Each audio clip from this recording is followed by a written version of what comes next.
want to support Roland Martin Unfiltered? Be sure to join our Bring the Funk fan club. Every dollar that you give to us supports our daily digital show. There's only one daily digital show out here that keeps it black and keep it real. As Roland Martin Unfiltered. Support the Roland Martin Unfiltered daily digital show by going to RolandMartinUnfiltered.com. You can make this possible. Leo, we understand this between de facto and de jure segregation, and we understand you're doing it for the money, brother, and we understand why you get emotional, too, because it takes a toll when you got to be the one to dance all the time. But you know the one I was laughing about, Roland, I don't know when this one happened, when Geraldo Rivera went Puerto Rican New York on him, and he lost his mind because he called himself going to roast the sister, our friend, the sister you interviewed. Tashara Jones. Tashara Jones, and Geraldo Rivera was like, "When the last time you been to the hood?" And my man, you know how them sellout Negroes get when you question their blackness. They get, because look, I risked it all for this check, and you gonna question my? He had a meltdown. It was hilarious, bro. Well, since you decided to go ahead and bring that up, I wasn't gonna bring it up. Roll it. Come on, computer, let's go. We wish her the very best of luck with her policy. Leo, here's the question. She said, "I appreciate the role of white allies in this movement of progress. I don't believe that they have the lived experience to lead a majority-minority city." Okay, so she said that. This will be an interesting social experience, or perhaps even an experiment. That is the most insulting, racist comment. You know what she's saying? She's saying, because you're white, you don't understand what we as black people go through regarding crime. That makes the assumption then that Joe Biden doesn't know. To say that she is basically in a better position because she's black is insulting, is racist, and it makes no sense whatever. I reject that argument. Hey, Leo, when was the last time you were in the ghetto? Wait a second. Well, how dare you say that, sir? I was born. I lived right near the Coliseum. That's where I was born. I'm from Avenue C, dude. I'm from Avenue C. How dare you say that? That you know knowledge nothing that about I me. have is helpful. How dare you say that? That knowledge I have is helpful. Insulting. That knowledge that I have from my background is helpful. What are you trying to drop? Geraldo, do you think? Let her try. Let her try. What are you trying to Let her try to. Let her try a kinder approach. Maybe it'll work. You know what? We certainly haven't. You know what Bill just accused me of? Bill Hammer just accused. Bill. You know what Geraldo accused me of? He accused me of living in a particular area that I don't understand. How dare you? I've been a civil rights attorney for 30 years. I have fought against discrimination for 30 years. Okay, check Jesus on earth. How dare you? Listen, You're fabulous, I love you Leo. both. How dare you? Guys, hey, we started out in a moment of peace. That moment is fleeting. We'll try again next week. Thank you, Leo. The idiot said, "I have fought against discrimination for 30 years." But on the other show, there's no systemic. See what happened. See what happened when you start doing the minstrel show. Sometimes you forget the words to the song, and you just start making up words to the song. And Leo Terrell, I've invited him, as well as that punk ass Vernon Jones out of Georgia. Neither one of them will come talk to black people. Vernon. Bring your ass. I'll be happy to host you. Then I'll be happy to roast you. All right, folks, back to our Roland Martin Unfiltered video in just one moment. It's time to be smart. When we control our institutions, we win. This is the most important news show on television of any racial background. Y'all put $2, $3, $4, $5, $10, $15, $20, $30 on this and keep this going. What you've done, Roland, since this crisis came out in full bloom. Anybody watching this, tell your friends. Go back and look at the last 2 weeks, especially of Roland Martin Unfiltered. I mean, hell, go back and look at the last 2 days. You've had sitting United States senators today, Klobuchar and Harris. Whatever you have that you can bring to Roland Martin Unfiltered to support it, please do, because this information may literally save your life. Watch Roland Martin Unfiltered daily at 6 p.m. Eastern on YouTube, Facebook, or Periscope, or go to RolandMartinUnfiltered.com. Support the Roland Martin Unfiltered Daily Digital Show by going to RolandMartinUnfiltered.com. Our goal is to get 20,000 of our fans contributing $50 each for the whole year. You can make this possible. RolandMartinUnfiltered.com. You want to support Roland Martin Unfiltered?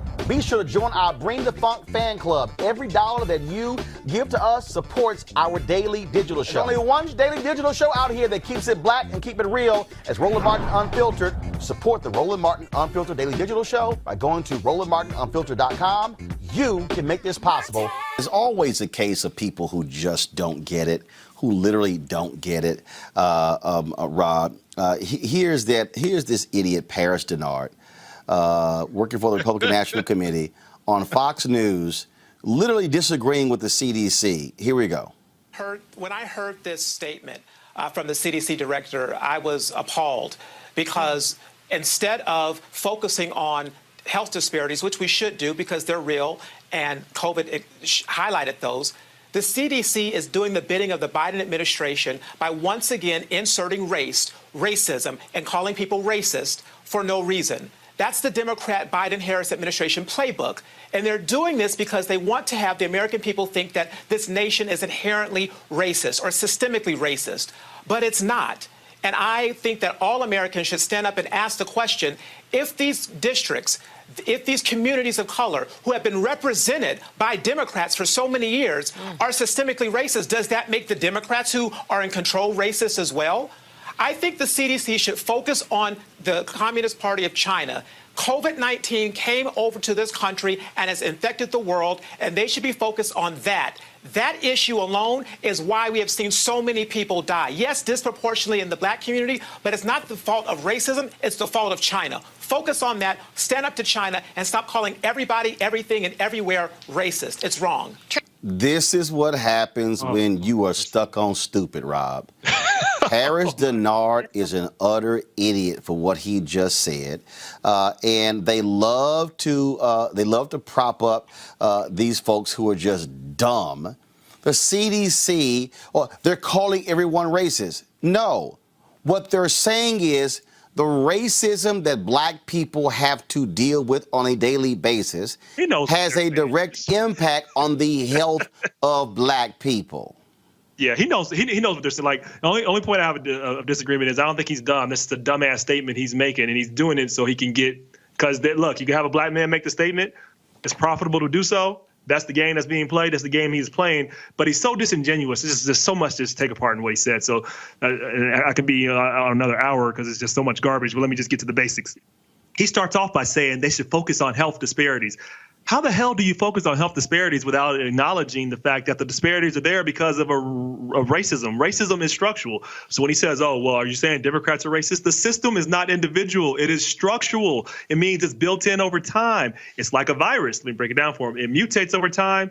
And until you actually get it out and you isolate it, it will stay there. So, yes, racism has been a part of America. It's not the only part of America. There are certainly good parts, but this is a part, if you want to improve America, you have to look at. I'd never get conservatives when you say, like, oh, why are you so critical on America? Or you're saying all America is racist. What I'm saying is if you actually love a country, I love the country.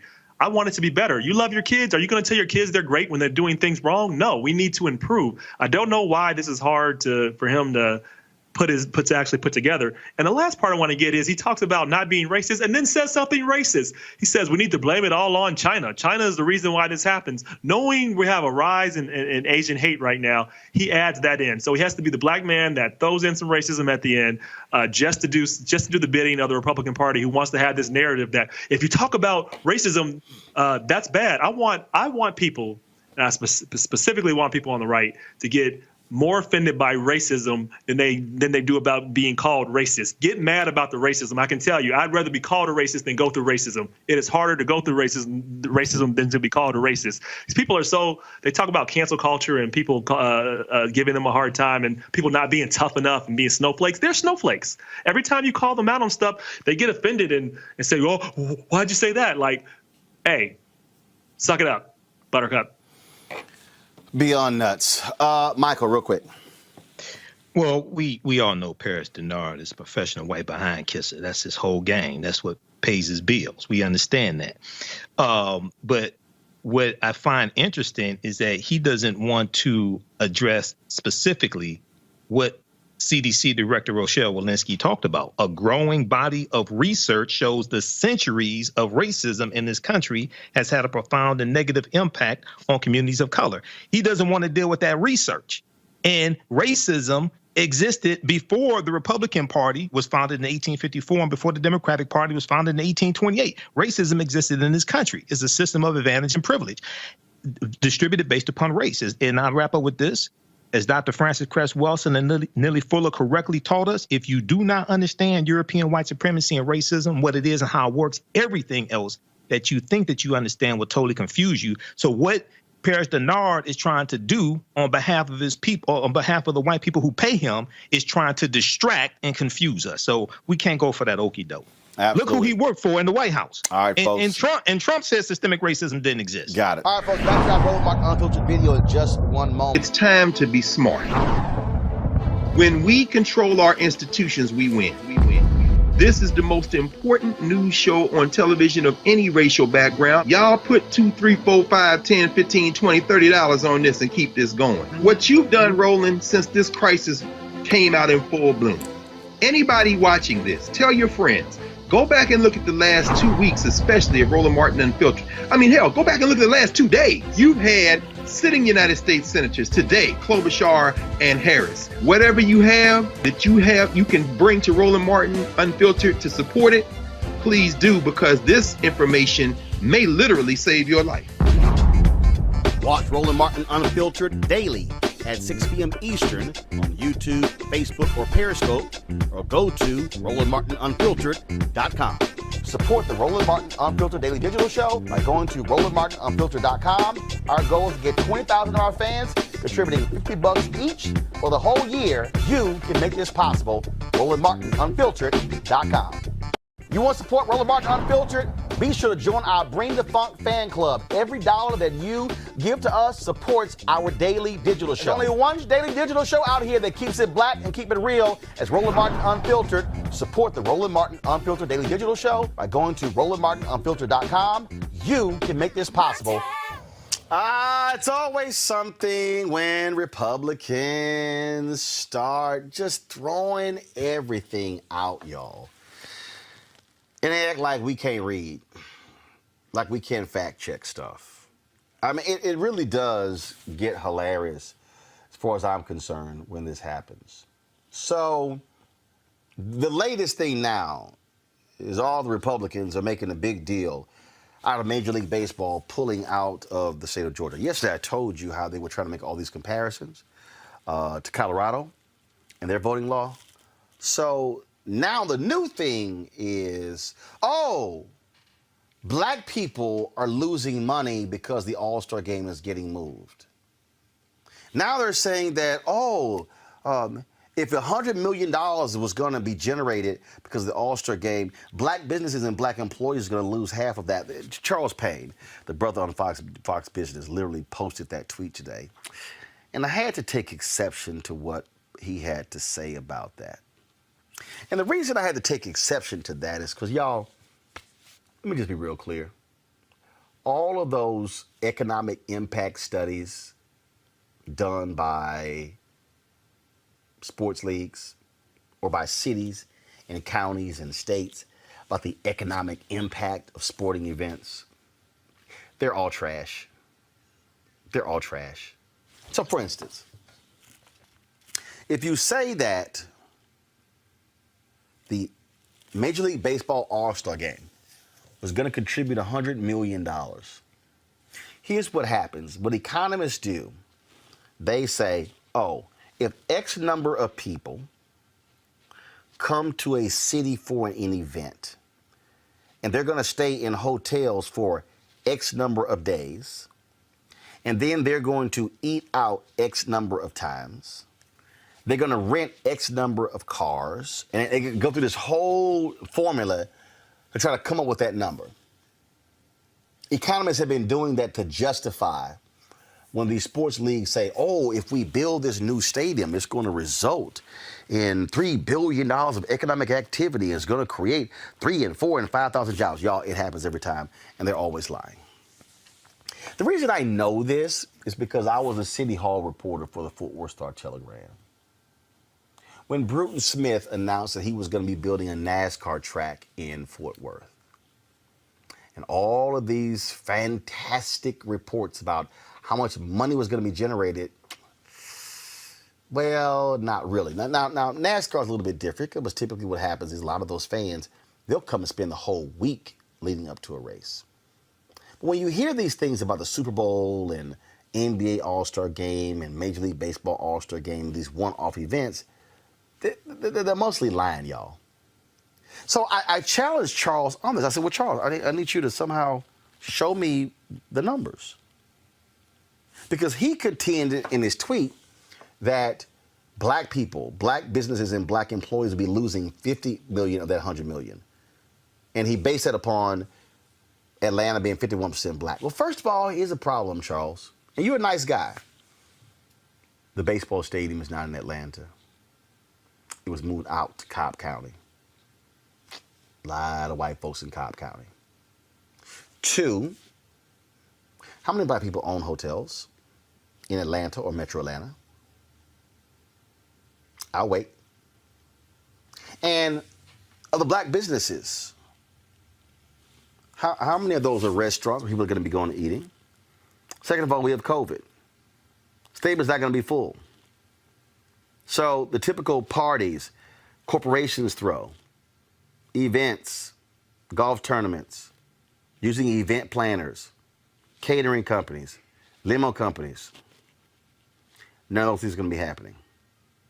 So the $100 million is really nonsense. And so it's another point that I obliterated. Now, yeah, they just walk folks down with facts because they can't handle those facts. All right, folks, back to our Roland Martin Unfiltered video in just one moment. It's time to be smart. When we control our institutions, we win. This is the most important news show on television of any racial background. Y'all put $2, $3, $4, $5, $10, $15, $20, $30 on this and keep this going. What you've done, Roland, since this crisis came out in full bloom. Anybody watching this, tell your friends. Go back and look at the last 2 weeks, especially of Roland Martin Unfiltered. I mean, hell, go back and look at the last 2 days. You've had sitting United States senators today, Klobuchar and Harris. Whatever you have that you can bring to Roland Martin Unfiltered to support it, please do, because this information may literally save your life. Watch Roland Martin Unfiltered daily at 6 p.m. Eastern on YouTube, Facebook, or Periscope, or go to RolandMartinUnfiltered.com. Support the Roland Martin Unfiltered Daily Digital Show by going to RolandMartinUnfiltered.com. Our goal is to get 20,000 of our fans contributing $50 each for the whole year. You can make this possible. RolandMartinUnfiltered.com. You want to support Roland Martin Unfiltered? Be sure to join our Bring the Funk fan club. Every dollar that you give to us supports our daily digital show. There's only one daily digital show out here that keeps it black and keep it real. As Roland Martin Unfiltered. Support the Roland Martin Unfiltered Daily Digital Show by going to RolandMartinUnfiltered.com. You can make this possible.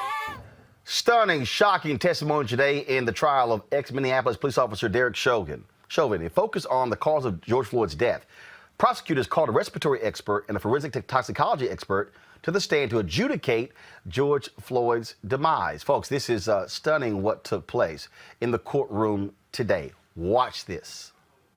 So we see here that he reaches a level of 0 of oxygen at 20, 25, 41. And so at that point, there's not an ounce of oxygen left in his body, in his entire body at 20, 25, 41. And so was the knee then lifted off of his neck at the point there was no more oxygen in his body? No, the knee remained on the neck for another 3 minutes and 2 seconds after we reached the point where there was not 1 ounce of oxygen left in the body. Thank you, doctor. Have you formed an opinion to a reasonable degree of medical certainty as to what the cause is or was for the low level of oxygen in Mr. Floyd? Yes, I have. Would you tell us what that is? The cause of the low level of oxygen was shallow breathing. Small breaths, small tidal volumes, shallow breaths that weren't able to carry the air through his lungs down to the essential areas of the lungs that get oxygen into the blood and get rid of the carbon dioxide. That's the alveoli at the bottom of the lung.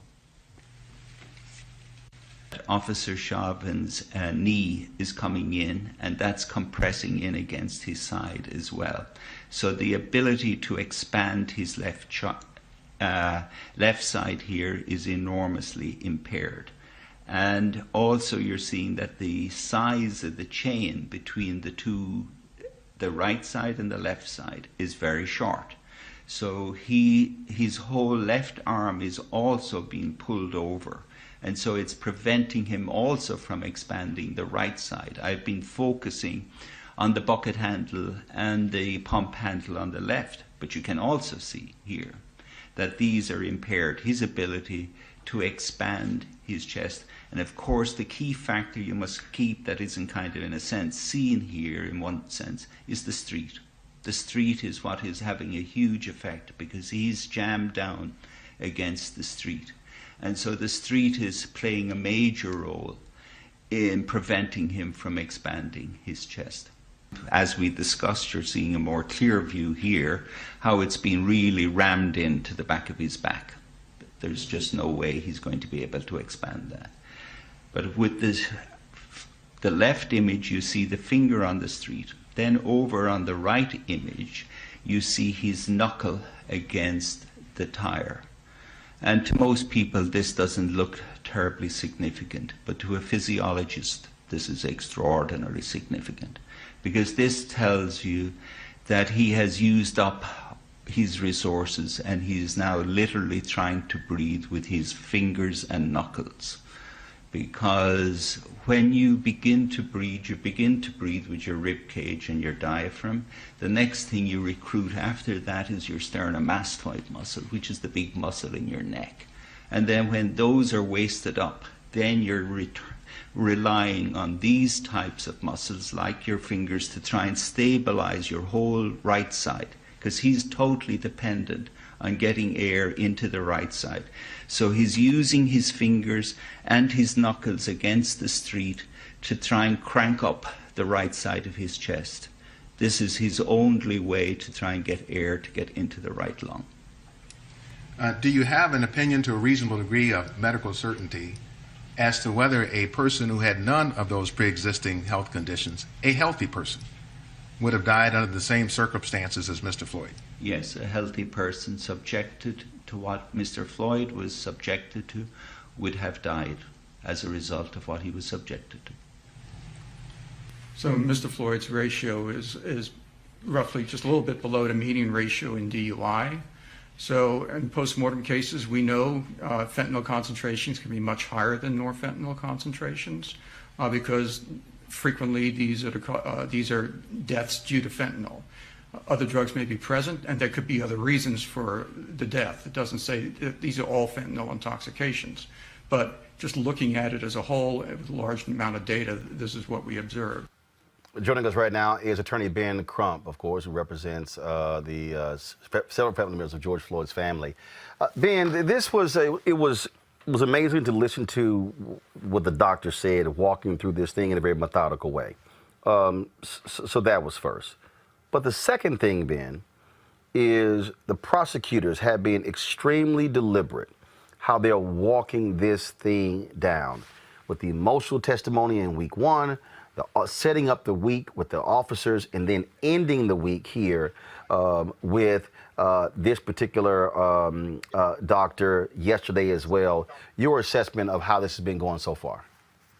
Well, I think it's extremely compelling what Keith Ellison and his team have been doing, and they have been very strategic, as you said, Roland Martin, doing the lay witness, the emotional witnesses at the very beginning of the trial, then talking about the use of force expert that I thought was most compelling, because you had the police chief and other police officers for the first time that we've seen in a profound way come out from behind the blue wall of silence and tell the truth, hopefully setting a new precedence in America. But today was really, I think, the nail in Derek Chauvin's defense, Roland, when you had these expert witnesses tell us so convincingly what was the cause of death that was consistent, Roland Martin, with what we saw the first time we saw that video where George Floyd was tortured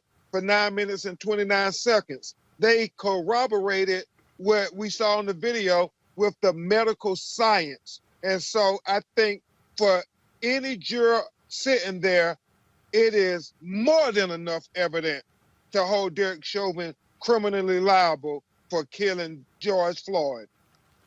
I think when you begin to examine, again, this very methodical nature, we've watched the defense really be cornered and trapped, if you will, by having actual police officers, even on the force, testify against Derek Chauvin. Yeah, and it was riveting to us, and I don't know why it still is riveting. That's what police should do in every case, but we never see it. Roland, you covered Laquan McDonald's case a lot as well, where the young brother was shot 16 times in the back. And even in that case, the police chief and the department still said that it was a justified shooting and killing of that young black man. So this is really a powerful and unusual testimony that we saw happen in the Derek Chauvin trial regarding the death of George Floyd. And just to hear that black police chief really go and so matter-of-factly say that this was absolutely unnecessary, what Derek Chauvin did was just powerful testimony. The obviously the defense is now an opportunity to present their case. This is all on the prosecution right now. But just your assessment of how this has gone thus far in terms of how they have presented and laid this case out. How is the Floyd family feeling about what they're seeing and hearing each day in these last 9 days? Yeah, and Roland, they're praying a lot. You have met this family. They're from your home state, and they are cautiously optimistic. I know Attorney Monique Presley, and I talked to them some today about why we feel that the state is doing a good job. And we know we've been doing this long enough, Roland Martin, to know we can't take a conviction for granted. But this is the best prosecution of a police officer charged with killing a black person in America that I have seen in my professional career. So I'm very grateful to Attorney Keith Ellison, the first black attorney general in the state of Minnesota, who's a Democrat. And when you compare that to Breonna Taylor, Daniel Cameron, this black attorney general who's a Republican, and how he did everything in his power to exonerate the police, it goes to show you that black voters matter and elections have consequences. All right, folks, back to our Roland Martin Unfiltered video in just one moment. It's time to be smart. When we control our institutions, we win. This is the most important news show on television of any racial background. Y'all put $2, $3, $4, $5, $10, $15, $20, $30 on this and keep this going. What you've done, Roland, since this crisis came out in full bloom. Anybody watching this, tell your friends. Go back and look at the last 2 weeks, especially of Roland Martin Unfiltered. I mean, hell, go back and look at the last 2 days. You've had sitting United States senators today, Klobuchar and Harris. Whatever you have that you can bring to Roland Martin Unfiltered to support it, please do, because this information may literally save your life. Watch Roland Martin Unfiltered daily at 6 p.m. Eastern on YouTube, Facebook, or Periscope, or go to RolandMartinUnfiltered.com. Support the Roland Martin Unfiltered Daily Digital Show by going to RolandMartinUnfiltered.com. Our goal is to get 20,000 of our fans contributing $50 each for the whole year. You can make this possible. RolandMartinUnfiltered.com. You want to support Roland Martin Unfiltered? Be sure to join our Bring the Funk fan club. Every dollar that you give to us supports our daily digital show. There's only one daily digital show out here that keeps it black and keep it real as Roland Martin Unfiltered. Support the Roland Martin Unfiltered Daily Digital Show by going to RolandMartinUnfiltered.com.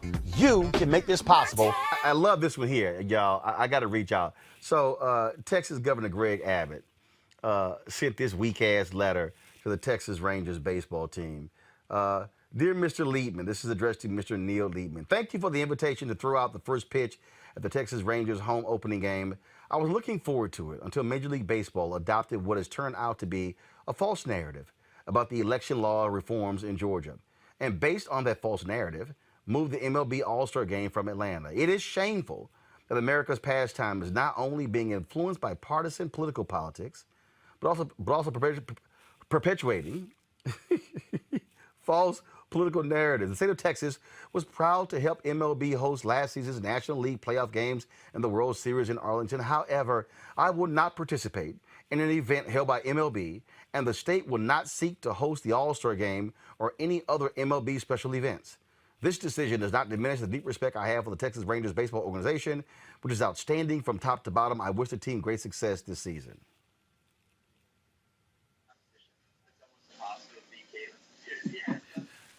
Teresa,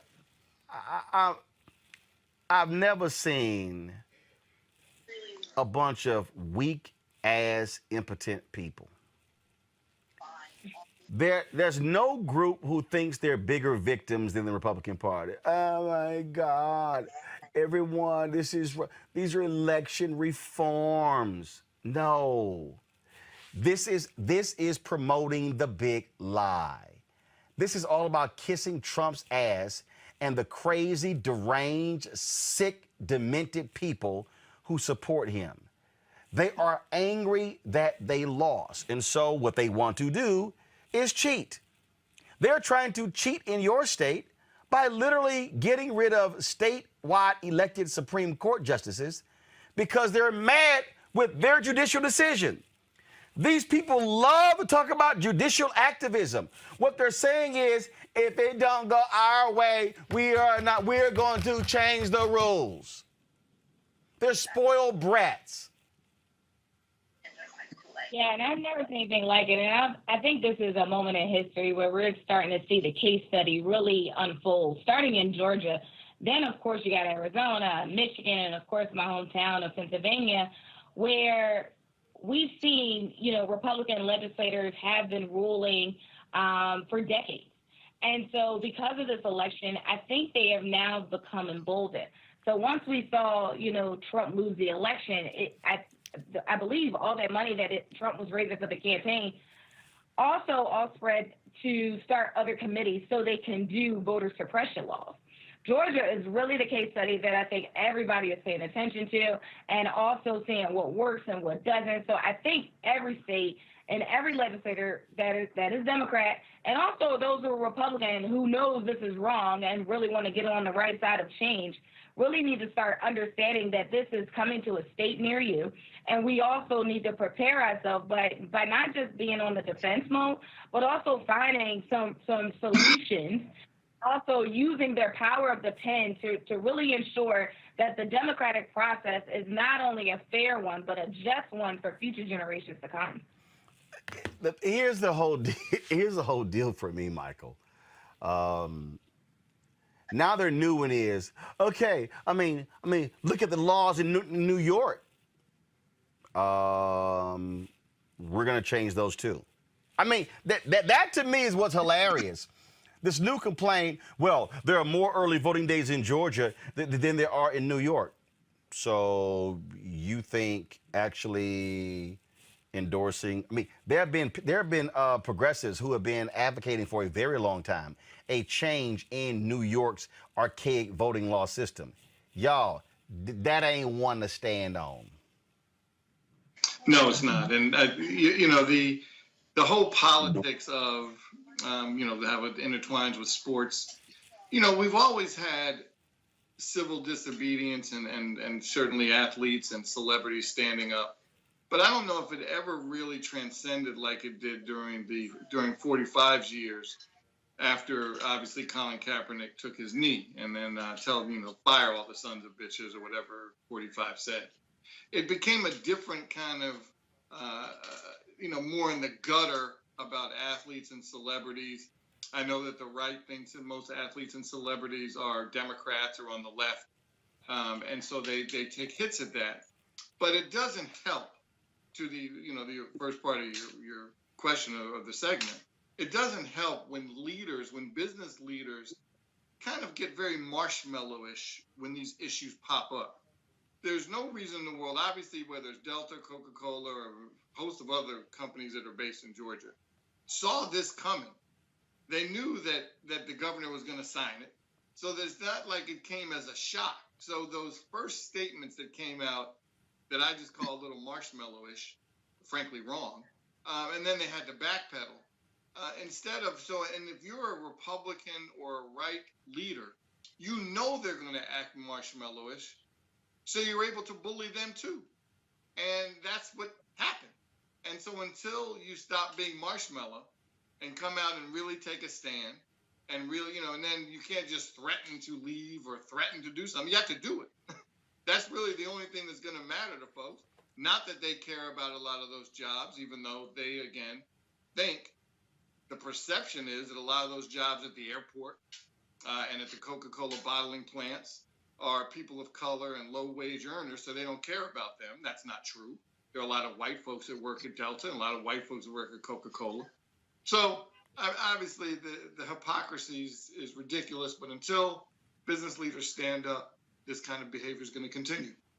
Look, this is real simple, Cleo. If y'all don't want corporations coming after you, if y'all don't want the woke mob coming after you, how about you not embracing white supremacy? How about that? Let's do a trade-off. We won't cancel your ass if you don't embrace white supremacy. I think that's fair. You being so mean to these poor Republicans. I don't give a damn about any of them. I don't give a damn about any of them.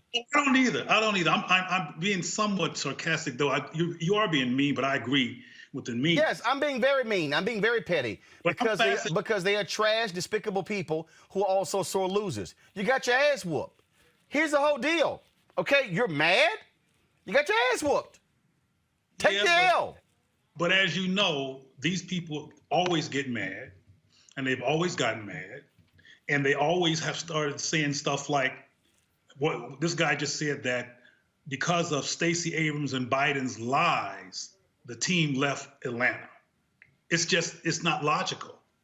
But we'll see how this rolls out ultimately, because they've been lying and being illogical and moving the goalpost and saying things that aren't true. I mean, Donald Trump, the former president, lied all the way to the White House and lied all the way in the White House. And from my perspective, if it wasn't for COVID-19, he would still be in the White House.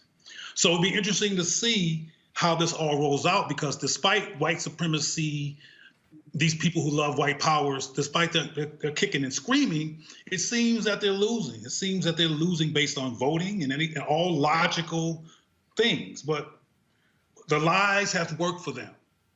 And mixed messages and stretching the truth has worked. So the fact that he hasn't finished singing, we'll see how it goes. All right, folks, back to our Roland Martin Unfiltered video in just one moment. It's time to be smart. When we control our institutions, we win.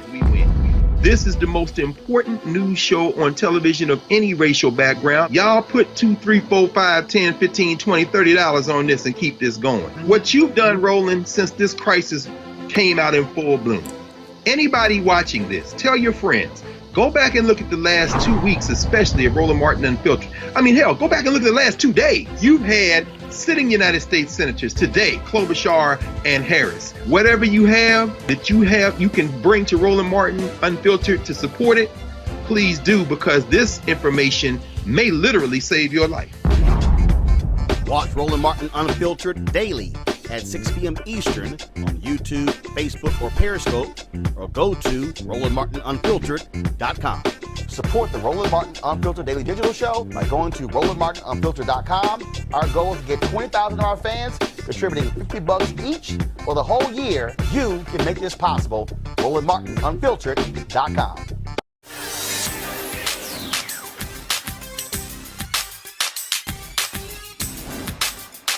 Been frozen out. Facing an extinction level event. We don't fight this fight right now. You're not going to have black owners. In an open letter posted to Revolt.tv, Sean Diddy Combs joined the call of action to large corporations, including GM, to increase its ad budget for black-owned companies. This is what he wrote. If you are neutral first of all, he said, the same feet these companies use to stand with us in solidarity are the same feet they use to stand on our necks. When confronted by the leaders of several black-owned media companies, General Motors, GM, listed My Network, Revolt, as an example of the black-owned media it supports. While Revolt does receive advertising revenue from GM, our relationship is not an example of success. Instead, Revolt, just like other black-owned media companies, fights for crumbs while GM makes billions of dollars every year from the black community. Exposing GM's historic refusal to fairly invest in black-owned media is not an assassination of character. It's exposing the way GM and many other advertisers have always treated us. No longer can corporate America manipulate our community into believing that incremental progress is acceptable action. Corporations like General Motors have exploited our culture, undermined our power, and excluded black entrepreneurs from participating in the value created by black consumers. In 2019, brands spent $239 billion on advertising.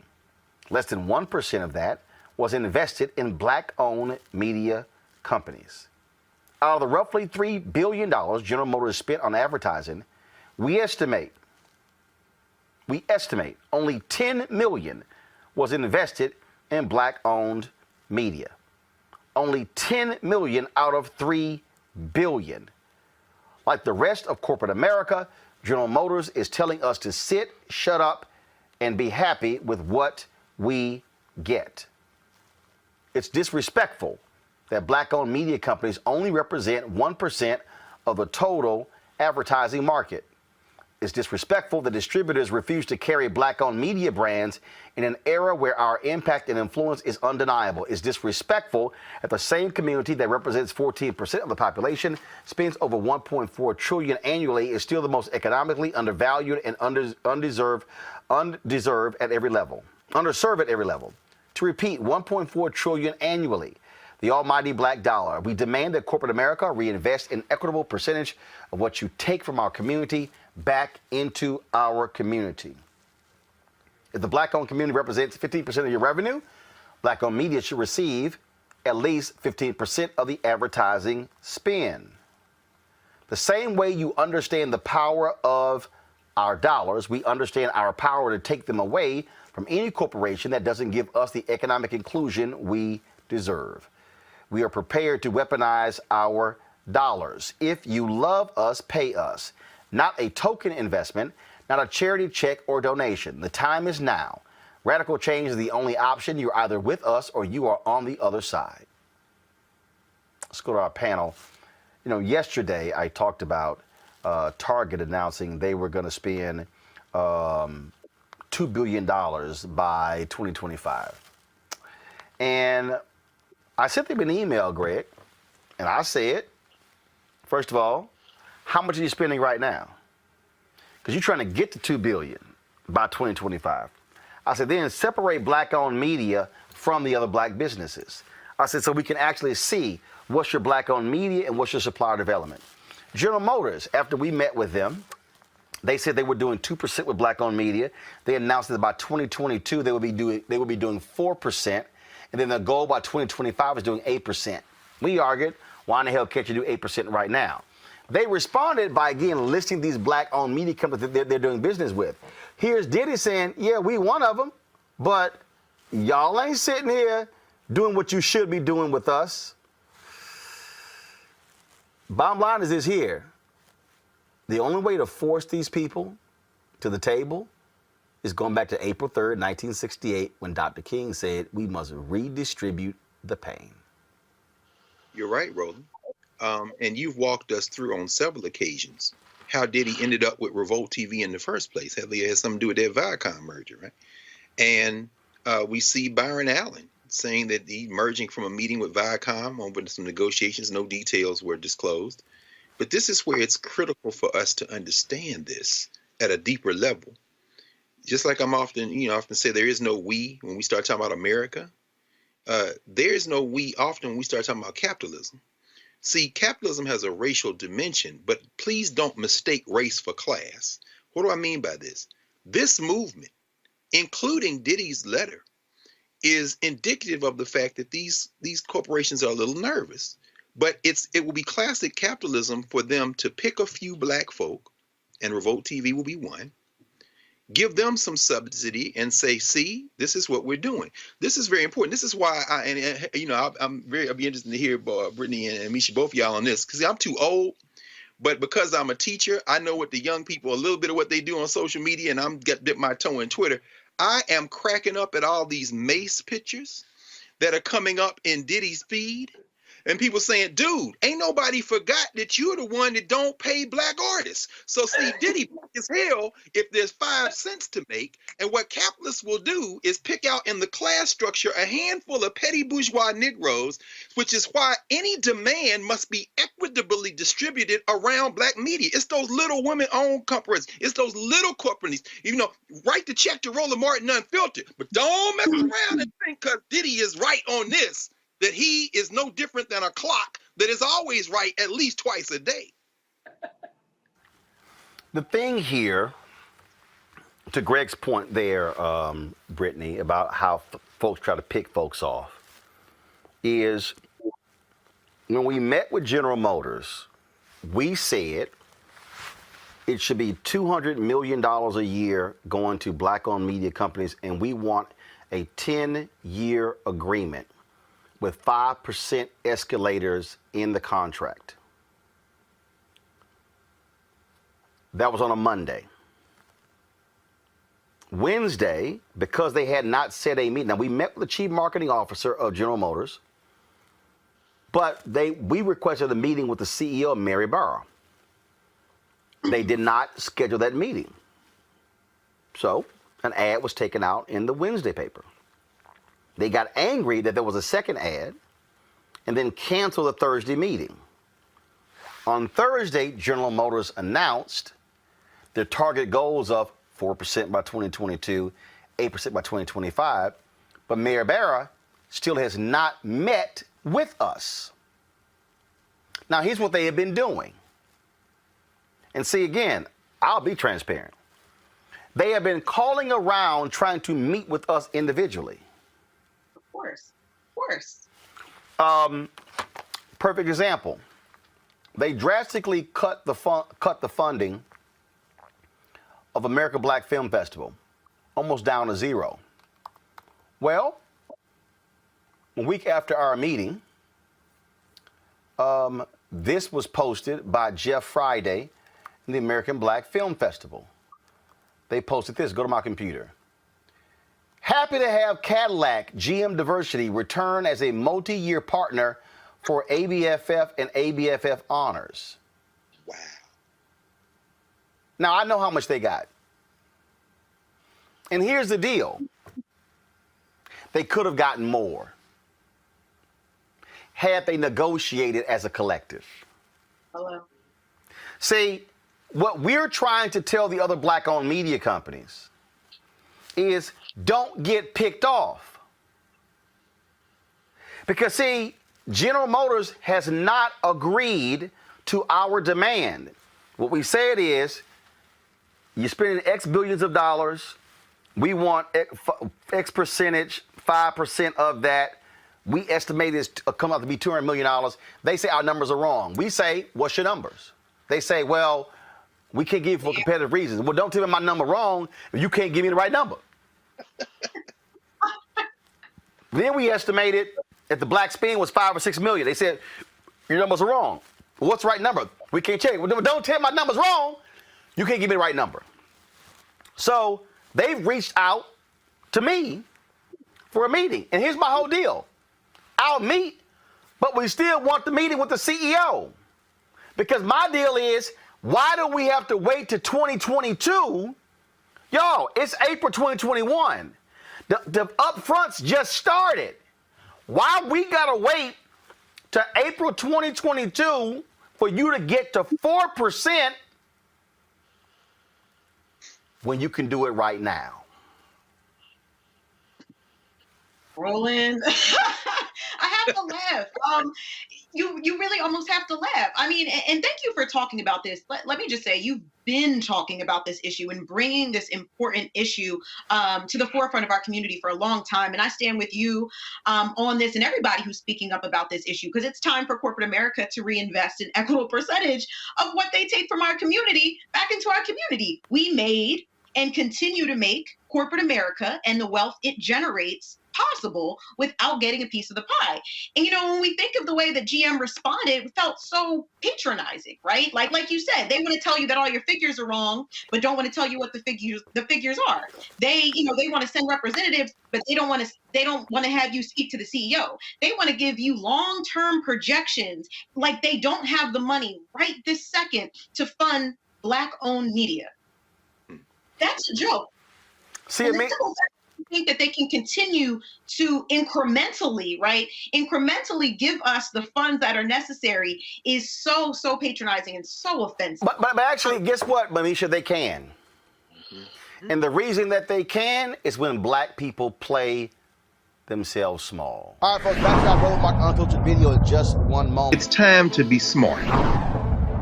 When we control our institutions, we win. This is the most important news show on television of any racial background. Y'all put $2, $3, $4, $5, $10, $15, $20, $30 on this and keep this going. What you've done, Roland, since this crisis came out in full bloom. Anybody watching this, tell your friends. Go back and look at the last 2 weeks, especially of Roland Martin Unfiltered. I mean, hell, go back and look at the last 2 days. You've had sitting United States senators today, Klobuchar and Harris. Whatever you have you can bring to Roland Martin Unfiltered to support it, please do, because this information may literally save your life. Watch Roland Martin Unfiltered daily at 6 p.m. Eastern on YouTube, Facebook, or Periscope, or go to RolandMartinUnfiltered.com. Support the Roland Martin Unfiltered Daily Digital Show by going to RolandMartinUnfiltered.com. Our goal is to get 20,000 of our fans contributing $50 each for the whole year. You can make this possible. RolandMartinUnfiltered.com. You want to support Roland Martin Unfiltered? Be sure to join our Bring the Funk fan club. Every dollar that you give to us supports our daily digital show. There's only one daily digital show out here that keeps it black and keep it real as Roland Martin Unfiltered. Support the Roland Martin Unfiltered Daily Digital Show by going to RolandMartinUnfiltered.com. You can make this possible. Oh, let's talk about this case in Texas where on her 46th birthday, the family of an unarmed Black woman was shot and killed by a Baytown police officer in May of 2019. They have filed a federal civil rights lawsuit today.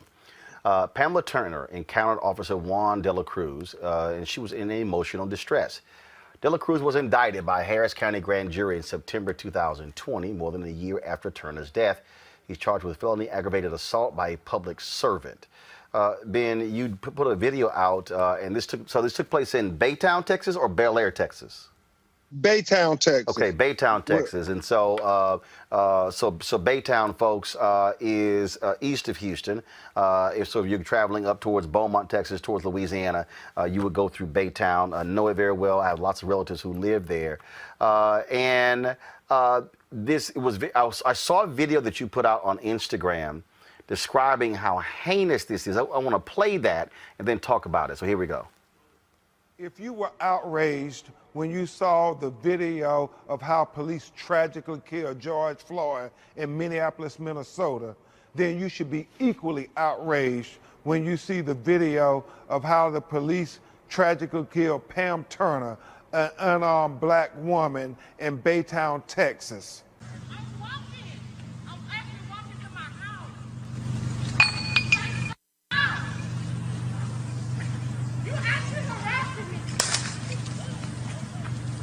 Pop the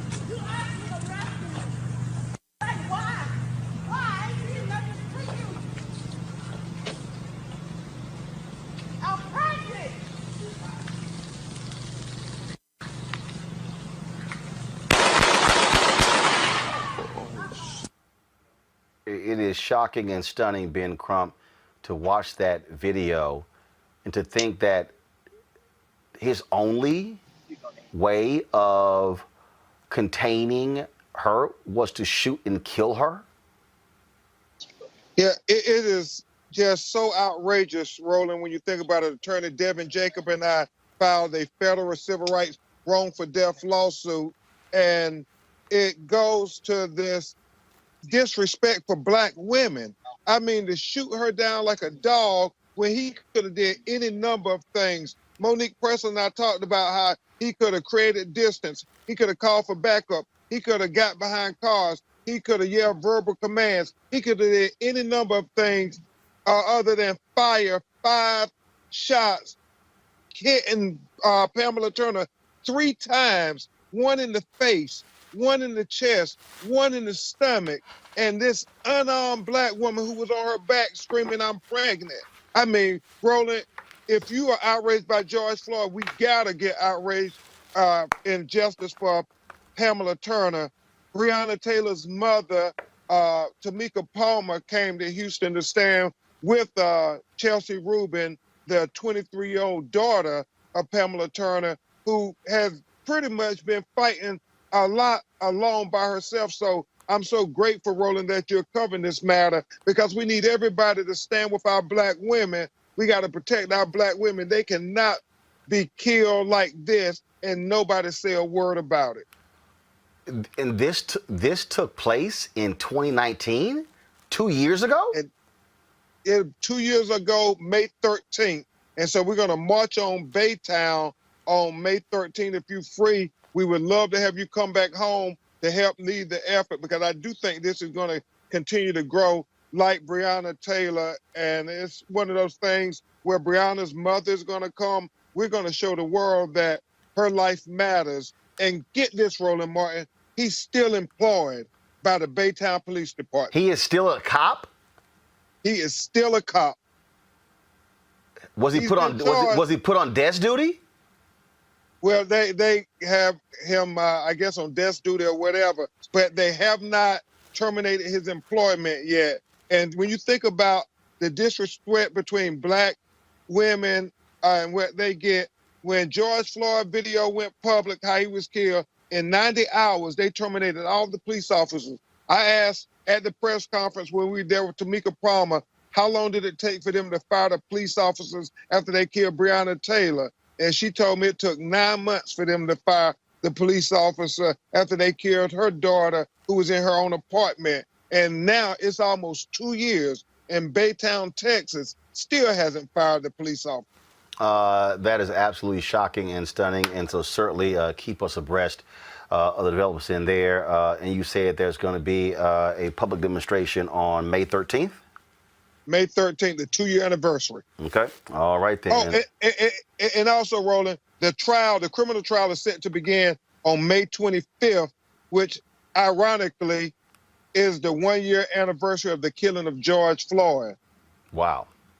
That is, and also the officer was indicted. What was the charge?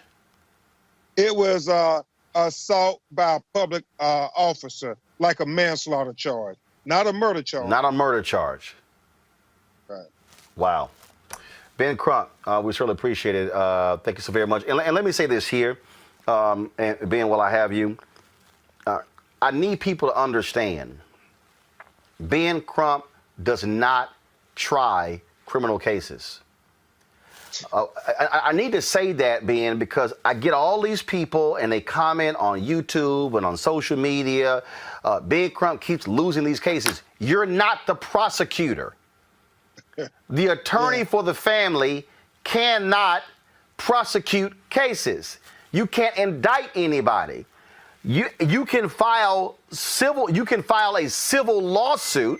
You can negotiate settlements for families, but you don't get to prosecute anybody.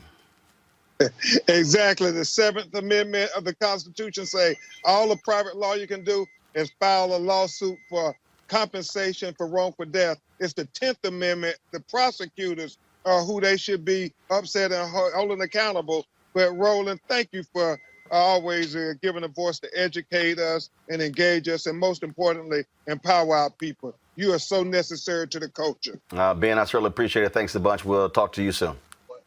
God bless. Thank you.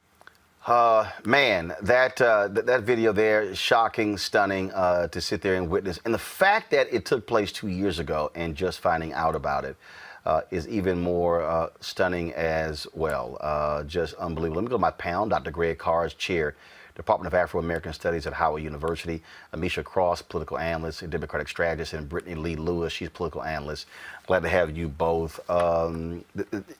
Brittany, to see that video, that's a pregnant black woman. And I keep going back to this issue of sending police, the woman's in emotional distress. We keep sending cops, people who are trained to kill people, to resolve these mental issues. This is what happens, and you get these white cops whose first instinct is, oh, I can't control this black woman. Boom, boom, boom, you're dead. Roland, let me just say, first off, I'm still shaken by watching the film. Like I'm almost to the point of tears, because they truly do not view us as humans. That is, and I think that's the thing that hurts me the most. They do not view us as humans. And I think this goes back to the bigger question, right? If this trial, if that video that we just watched, if all of the years, the decades, the centuries of police brutality and Black death at the hands of the police doesn't teach us anything, it's that police training is not a full-on solution to this problem. We can't train them into viewing us as humans. We can't train them into respecting us.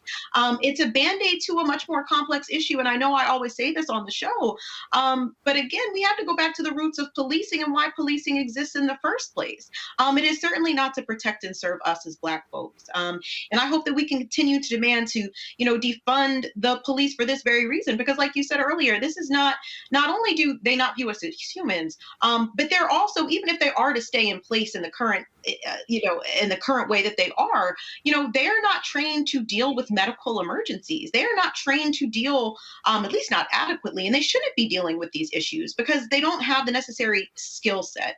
So I pray that we continue to push for defunding the police and thinking of new ways to envision public safety. Greg Carr, it is indescribable to have to talk about these type of videos. There are people who say, yo, we shouldn't show them. But too much of me is like Mamie Till Mobley. No, America needs to see what they did to my baby. Because if we act as if, no, don't show it, that's just too much. No, it needs to be seared in the minds of America. Agreed. I agree with what you said, Brittany. We have to now not rethink, but really think about public safety. We are not part of the public. Not only are we not human, we are not living creatures. We are a threat to be neutralized. This bastard LaCruz shouldn't be comfortable in his bed at night. He shouldn't be comfortable on the job. He shouldn't be comfortable going back and forth to the job. He should be living in the same fear for his life that we live in. At that point, we could talk about a common framework. There is no common framework. Black people are to be killed. Black men are to be killed. Black women are to be killed. Billie Holiday's birthday was yesterday. She was handcuffed to the bed that she died in by the goddamn federal government, agents of the police, because she was not a human being. Pamela Turner cannot receive justice. Justice would be at least restoring her life, and it'd be beautiful, wouldn't it be, if we could just exchange De La Cruz's life for hers? Every time you pull your taser out, you punk, you get tased yourself. Every time you empty your clip into a black woman, those bullets go into your body. What we saw in Minnesota today We can't be distracted. And later on we'll talk about voting rights, but the parallel is this. What Eric Nelson is counting on, the defense attorney for Chauvin and his team, they're counting on one person in that jury who does not look at black people as human. So while we are all, as human beings, bowled over by Dr. Tobin's description today, that all the oxygen had left George Floyd's body, and that cracker kneeled on him for another 3 minutes and 2 seconds, as we heard the testimony yesterday of all the experts that said this isn't a question of meth or anything else that killed George Floyd. Understand that the logic at play, whether it be there in Texas or in Minnesota, is this. Is there one on the jury who will say and agree with Nelson's cocktail of meth, rage, criminal? He's a big criminal, and there was a mob threatening me, so that they say, like that cop shooting the sister, you know what? You had to do it, man, because these are dangerous things.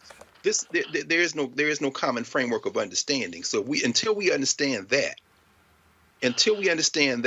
and showing these videos maybe gets us a little step closer, but we then have to change the language to interpret what those videos are showing us. Until we understand that, we will continue to bark up the wrong tree in this country and start talking, well, I can't believe. No, not only should you believe it, you should expect it, because this is the thing that this criminal enterprise was set up to do since the day that these people showed up on these shores and did it to the Native Americans. Amisha,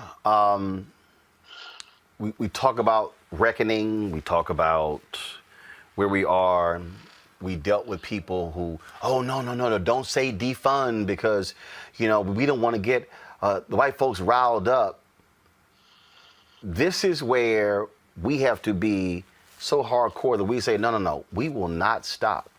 We will not stop. I mean, Sunday was the 53rd anniversary of the murder of Reverend Dr. Martin Luther King Jr. And I've interviewed Reverend Jackson, Ambassador Andrew Young, Bill Lucy, Reverend Dr. James Lawson, all the individuals who were there, who were in Memphis. And what is still stunning to me is to hear them say that even as they sat in room 306 of the Lorraine Motel, hours earlier he had been murdered. Their focus was, we cannot stop. We will not stop. John Lewis told me he didn't grieve for another 3 months. What I'm saying is, to this generation, we gotta ratchet it even more. Put even more pressure. We saw those protests last year. We can't let America sleep. I'm sitting here. So when Ben said, and I'm looking now, and again, folks, this is what happens when you don't have to seek permission. I'm looking here. Give me a second. Yeah, I can go ahead and say it. We'll be in Baytown May 13th to broadcast that march. We'll be there. I don't have to ask anybody else's opinion. We have to keep this stuff front and center, because MSNBC is not going to do it. CNN is not going to do it. Fox News is not going to do it. We have no choice but to continue to press and press and press. No, you're absolutely correct, Roland. And to your point just a few moments ago, our mere existence as Black people in this country causes white people to be riled up. We don't have to be doing anything but living and raising our kids. And at the end of the day, white people are going to be riled up. Let us not, get highfalutin and actually want to have rights as ensured by, us being born under the red, white, and blue right here in these United States, and actually push to have our civil rights recognized. That's us taking a bridge too far. I feel like what we're seeing right now, and I hate the term racial reckoning, I really do, because racial reckoning is thrown about in this country whenever the rest of the globe sees us and asks, what the hell are you doing, United States? How do you actually police the entire rest of the globe about, about having these anti-democratic standards, about their failure to actually recognize humanity. Meanwhile, in your own backyard, you are treating Black people worse than dogs. You are holding your knee on people. You are holding your knee on the neck of a man. And we're watching this trial continue to go forward, where we've heard from a pulmonologist who made it very clear in no uncertain terms that the knee on the neck of George Floyd, the cutting off of his oxygen, was what caused his death. Not any level of drugs, not any past drug history, nothing in that day would have caused his death other than the knee on the neck.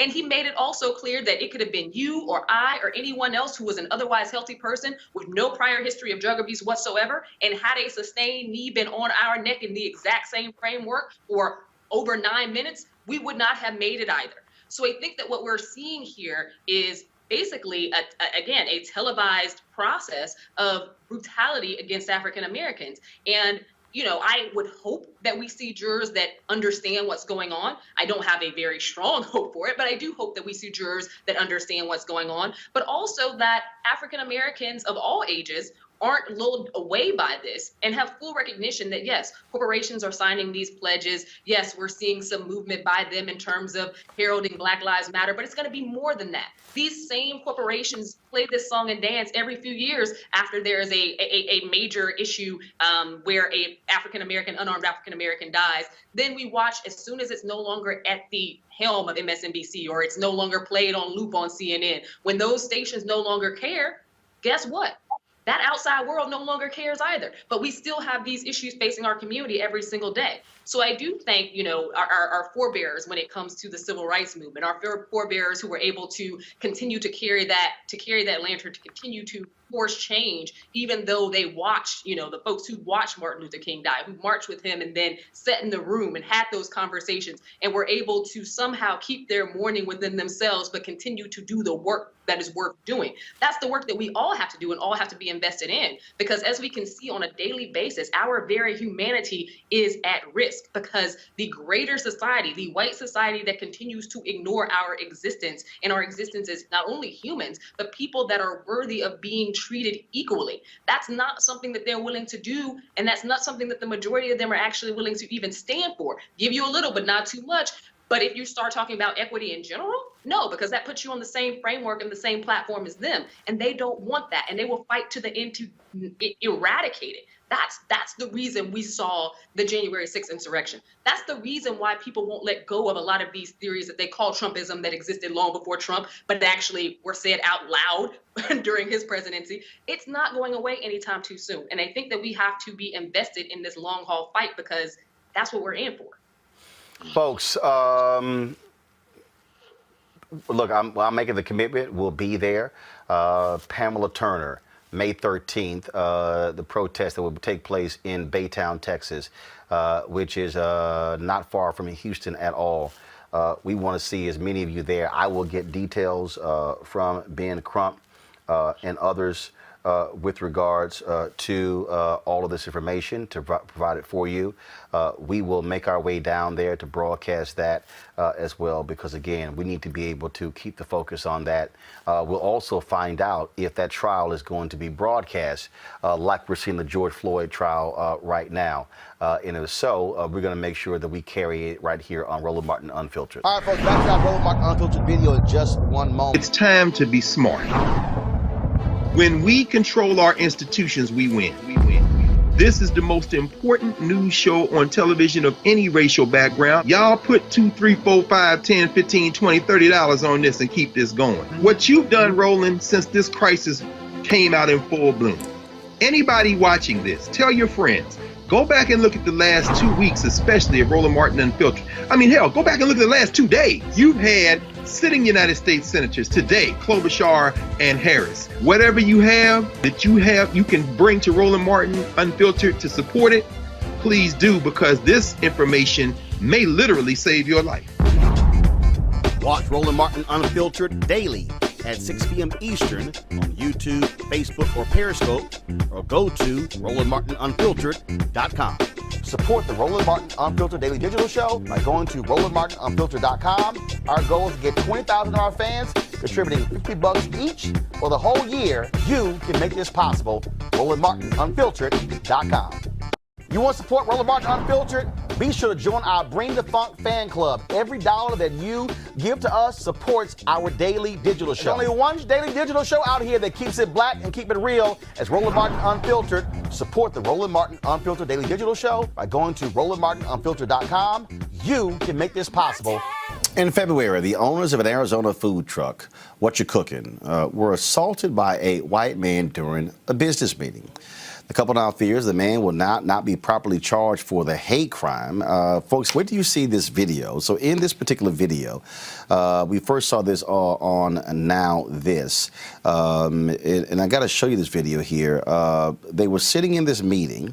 Then all of a sudden, the man just pulls out a gun on them in the middle of the meeting. They call the cops. It takes the cops 11 minutes to get there. Just shocking and stunning. Watch this.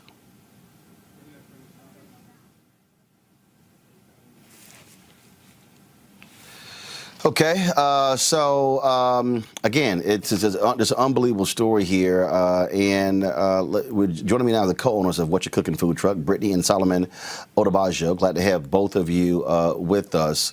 First and foremost, so set it up for our audience. You were working with this shared kitchen, correct?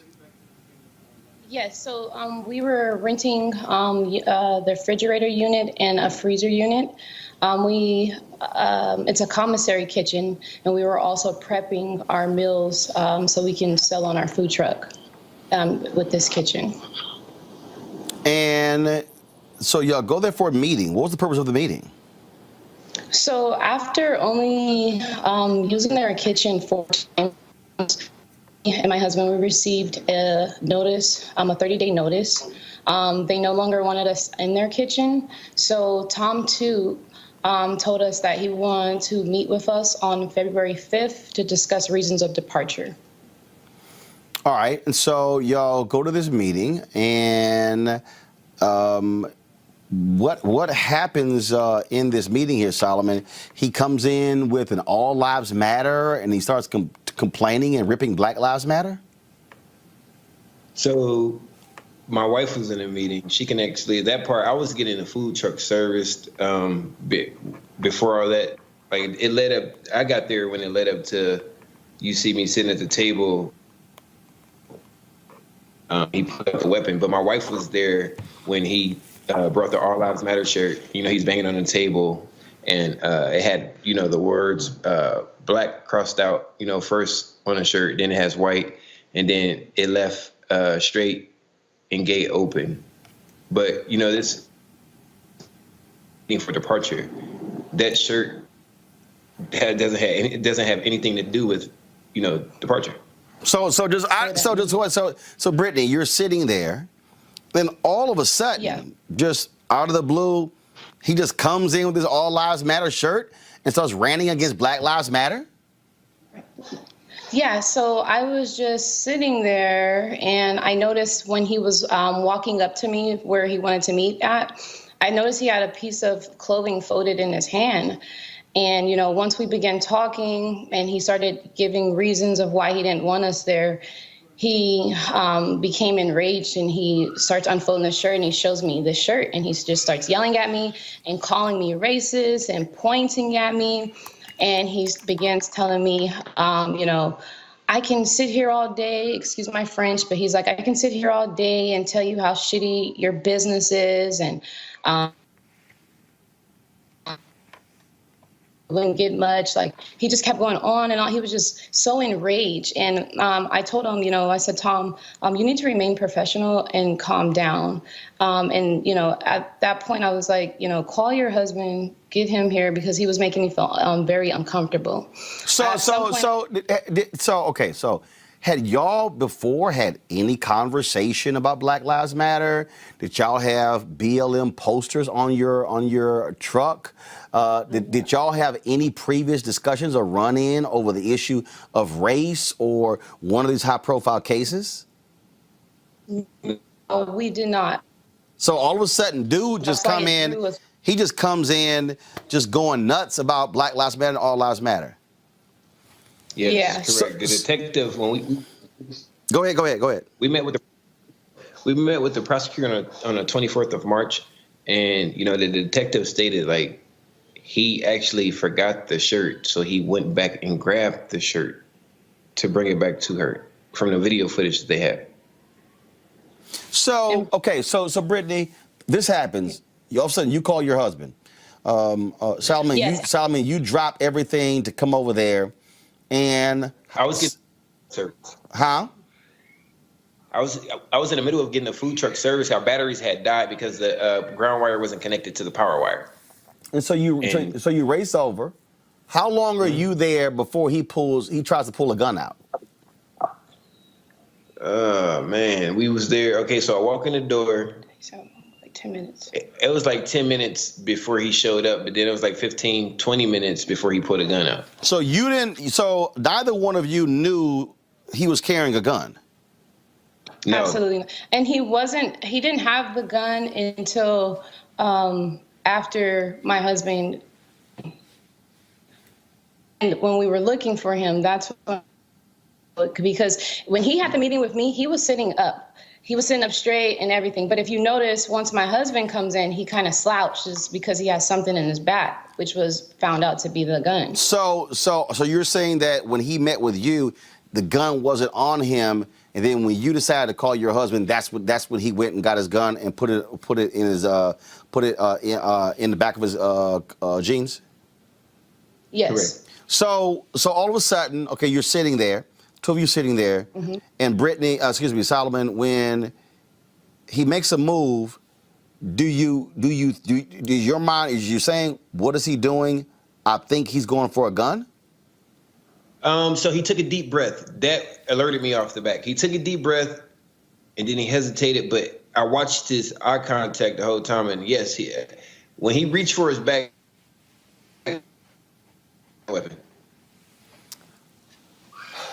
So all of a sudden you jump up. You begin to wrestle with him.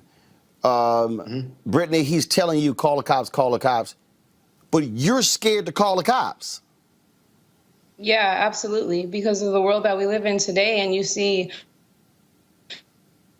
African Americans getting killed or minorities getting killed, and just because they have a weapon or just for no apparent reason, and I felt as though the situation didn't look right. We're two African Americans in a white establishment, and there's a weapon involved. I felt like we definitely are going to get stereotyped.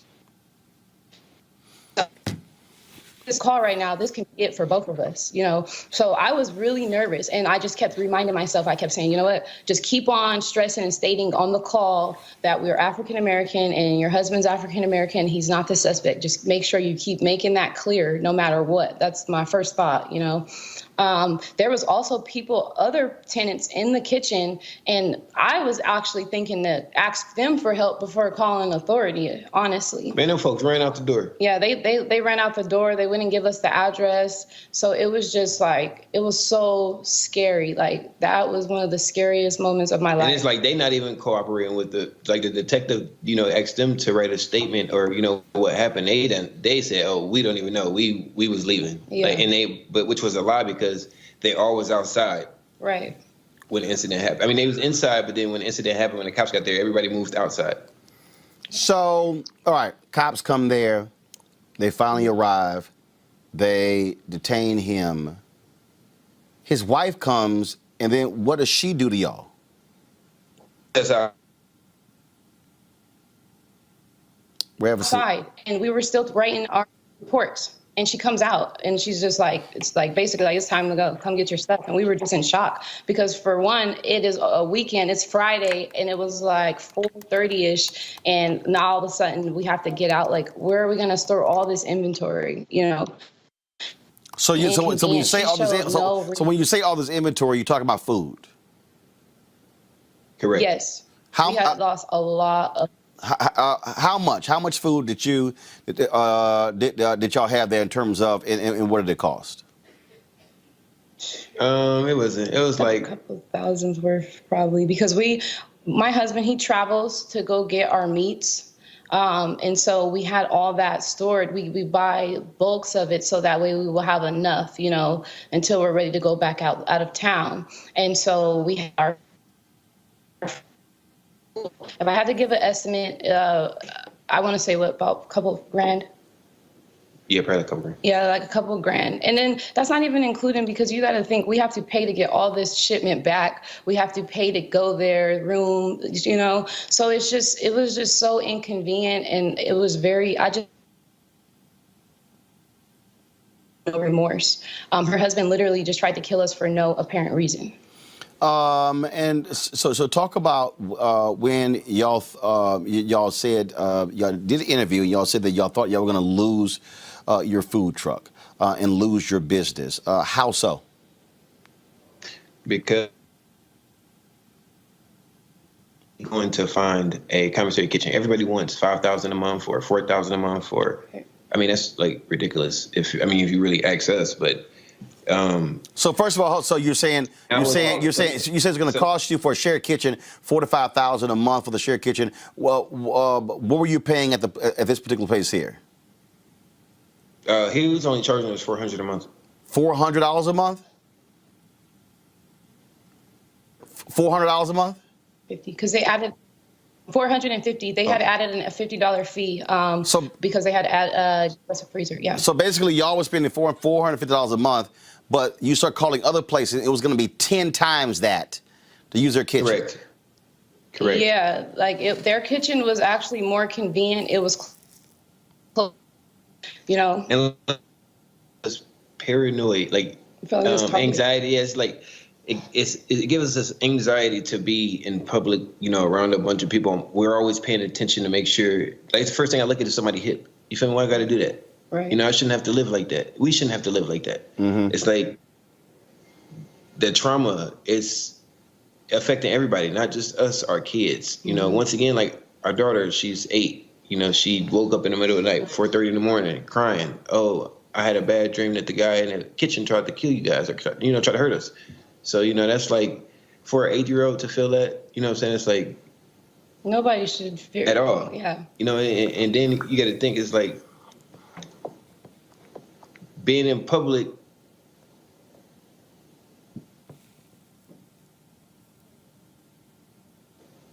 Y'all said that so talk about what the police told y'all. If this guy so what's the status of the case? So basically, we are being told that he is not.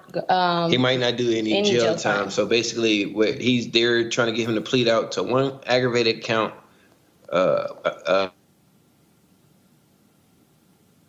one felonious count with, one disorderly conduct felonious or something like that. But this happened to 2 people. Why is he pleading out to one charge? And then, let alone he put everybody in that kitchen in jeopardy, you know? Right. So it's like.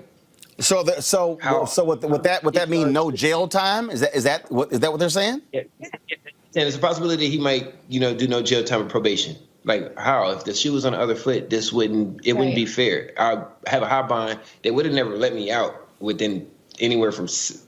He went to the hospital right after the situation, but then he was in the hospital for like 6 hours. They let him out at 4:33 in the morning the next day, and they told us they weren't gonna let him out until we file a restraining order. And they still let him out. And he's still out. So it's like a slap on the wrist. It's like you can go around harassing minorities and then nothing happens. You know, wow. He has authority, like power. I feel like not only that, since our story went viral, there has been other tenants that ran it from their kitchen, and they have come forward, and they are minorities. Correct. And they said they were harassed as well. There's caught on camera, and just like we told the prosecutor, we asked her, why is he out? And they go, well, he has no history of this. And it's like, well, look at all these mass shooters. Do they have history of this killings? No, they just snapped one day, and that's what he did. Literally, he just snapped for no reason. Like, you've seen it in his eyes. When you see me go over there to try to make sure my husband had him secure, he was to pull the trigger, but his finger was stuck in his shirt. Like the gun was stuck in his shirt, so he couldn't get his finger through the trigger. And it was like he was literally trying to shoot us. Wow. folks had now the story got posted yesterday, and I saw the GoFundMe yesterday. It was at 95,000 when I checked yesterday morning. Folks, go to my computer, please. Right now, it is at $181,655. Y'all are trying to raise $250,000, and you're trying to raise the $250,000 to do what for your business? So we're trying to transition to a restaurant because, I feel safe to even be in a commissary kitchen. Like I think I would just be too paranoid thinking someone's trying to kill me, or having our own restaurant space would just be way better. Before we even started our food truck, we were doing catering and our menu was much larger. So once we got a food truck, we had to limit it. So we feel, right now is our time to, be able to expand and have our menu that we originally had, a variety of things, instead of, a shorter menu. Well, folks, y'all could actually go to, if you go to GoFundMe, go back, just put in Solomon and Brittany Odubajo, Odubajo, right there, and you can see the GoFundMe. Solomon and Brittany, we certainly appreciate you for joining us, and certainly good luck, and hopefully this guy will face some jail time for what he tried to do. Yeah, absolutely. And can we just say, we want to thank everyone who's reached out to us, whether it be a repost or, the money. We really appreciate it, and we feel truly blessed. All right, we appreciate it. Thank you. Actually care, so thank you. Thank you so very much. Thank you. All right, thank you. So we were talking earlier, Johanna, about racism being a public health threat. This is a perfect example of what just being black you go through. And so here you have these folks, guy tries to pull a gun out. They are now dealing with PTSD as a result of an act of racism. That has an impact on health. Exactly. And again, this is just one incident that goes viral, right? And we know so many others. When you have kids who are strip searched after school by police officers, when you have resource officers on campus handcuffing kids for just misbehaving, for speaking too loud, for getting into altercation, which is what children do all the time. So this is what we're talking about, racism being a public health crisis, because it impacts every aspect of our lives. And one can argue that perhaps this man has a mental health issue, but based on the testimony of the young woman, she indicated that others have to come forward. Black tenants in particular have said they have experienced similar action by this landlord. So again, it is a clear example of racism and how it impacts our health. Because now these individuals are not even don't even feel safe to be in the public. And as I'm looking at the young woman, you can tell this is someone who is very frightened, especially considering that they have released this individual from jail, and she doesn't know what this man will do again if he's going to strike back. So I am so sorry for what happened to them, and it breaks my heart, and I wish them much success. And it just shows how giving the American people are in this country, how so many people have rallied behind this young woman and her significant other to support her business and to help her to take her business to the next level. And I wish her nothing but the best. But this is also, the reality is, we shouldn't have to deal with that. We shouldn't have to go through that. We shouldn't have to experience that. All right, folks, back to our Roland Mark Unfiltered video in just one moment. It's time to be smart. When we control our institutions, we win. This is the most important news show on television of any racial background. Y'all put $2, $3, $4, $5, $10, $15, $20, $30 on this and keep this going. What you've done, Roland, since this crisis came out in full bloom. Anybody watching this, tell your friends. Go back and look at the last 2 weeks, especially of Roland Martin Unfiltered. I mean, hell, go back and look at the last 2 days. You've had sitting United States Senators today, Klobuchar and Harris. Whatever you have you can bring to Roland Martin Unfiltered to support it, please do, because this information may literally save your life.